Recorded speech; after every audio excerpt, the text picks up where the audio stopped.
Hi, I'm Jennet Ingle, the 5 Minute Reedmaker. If you're watching this on YouTube, would you go ahead and click subscribe for me? This way you always know when I drop a new episode, and it makes it easier for other people to find my channel and to become better reedmakers and happier musicians. Thank you.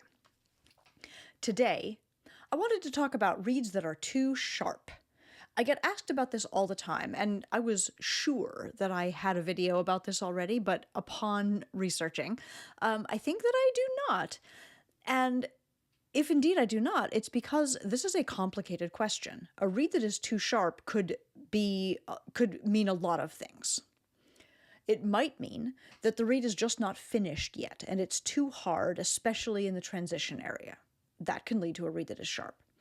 It could be that the reed is overbalanced, that in clipping to try to get your C crow, you've clipped all the way up to a C sharp crow, and it may not even be quite the case that the reed is sharp, it's just that the reed doesn't feel down enough. Like everything, for me on a reed that crows a C sharp, I think, and everything feels a little bit up. Whether or not it's actually sharp to the tuner, to the needle, it feels bad because I can't find a pitch floor on it. So that is a reed that could be acting sharp. A reed could be sharp because it's too closed. That's a specific thing that you might want to work on. A reed could be too sharp because paradoxically it's actually too flat. And in your effort to bring it up to pitch, you just end up biting involuntarily and maybe not even consciously. That happens. There are a lot of plausible factors in this. Here is how we might tease them apart. If you are playing on your reed and it is too sharp to the tuner, but also feels difficult to play on, whether that difficulty is in the response or whether it is in the sustain, you might just have a reed that is too hard. And in that case, I would look at this transition area above the heart and maybe think about cutting it in more strongly so it's a little bit more concave between the heart and the tip. Obviously, you would want to make sure that the sides and corners of the tip are the thinnest part. And for sure, you would probably want to arc across the heart and just bring that down until you find yourself able to play the way you want. And likely that will adjust pitch. Maybe your reed is overbalanced, and you would know this if you are crowing it and it's crowing a C sharp or higher. When we crow a reed, we're looking for first the top note, the high pitch, and then the bottom note coming in as we increase our air. And what we're looking for is those relatively pure octaves, just like this reed. And we're looking for it to be a C, or at least I am in my own playing and my own reed making am looking for it to be a C. And if your perception is that your reed is crowing at a C sharp or higher, then I'd probably really recommend you working, again, in the tip. It's never the wrong idea to do a little bit more scraping up in the sides and corners of the tip and to clear out this transition area. But I would definitely focus in the heart. For me, and this varies from person to person, but in my own reed making, I'm very conscious of using this area at the very side of the heart, thinning it to help me bring the pitch of the crow down and to help me get more fluidity through the reed.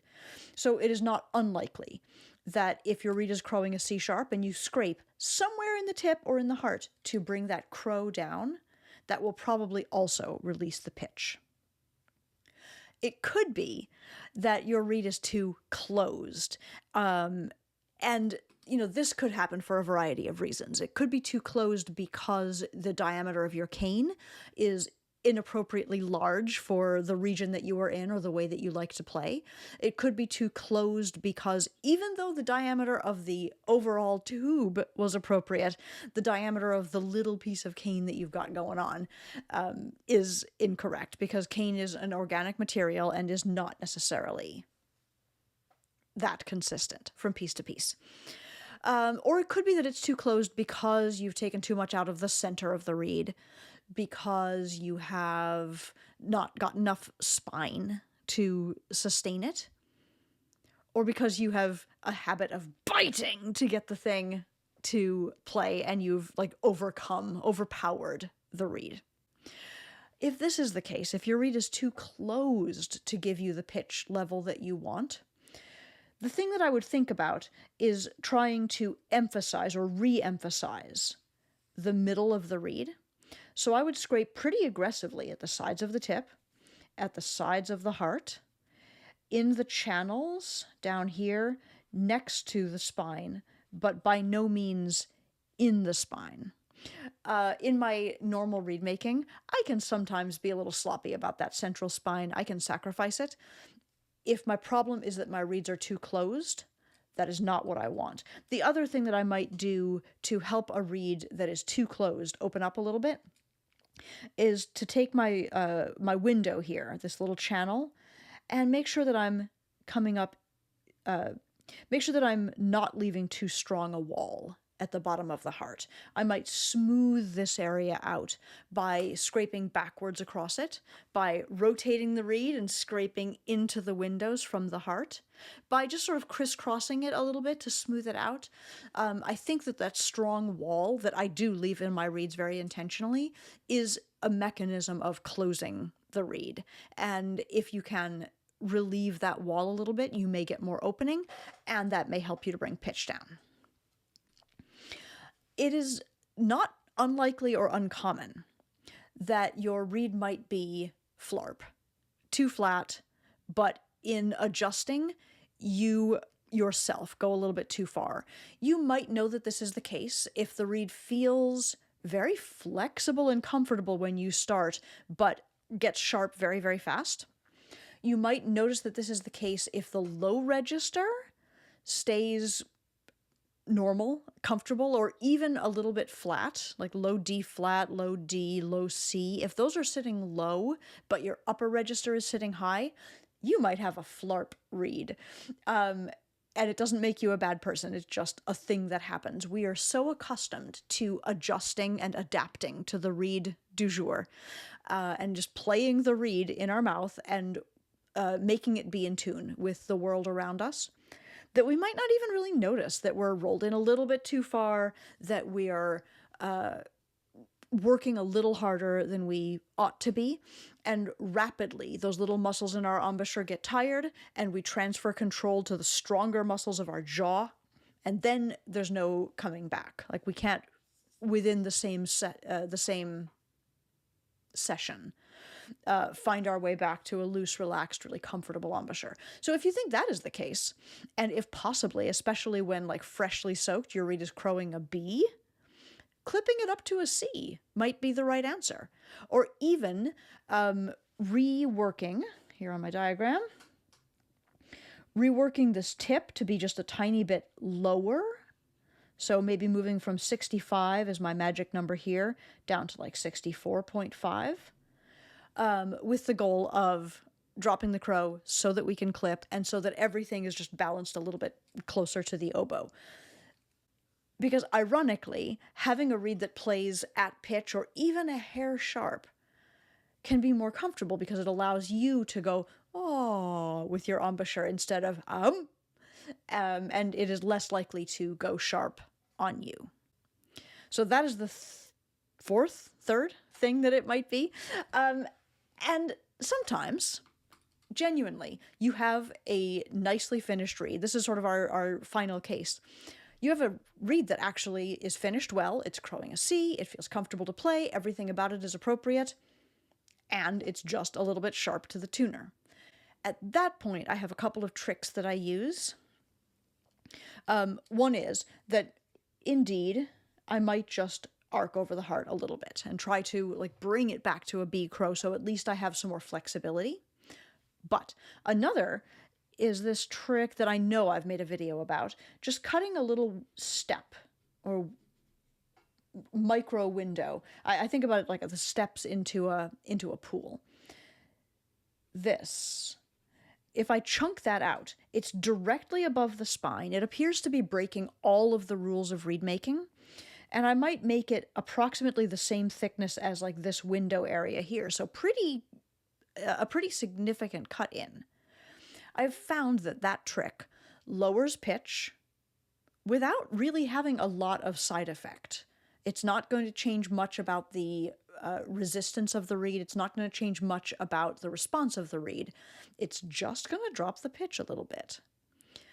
And then also probably a few months ago at this point, I made a video about windows in the heart? ?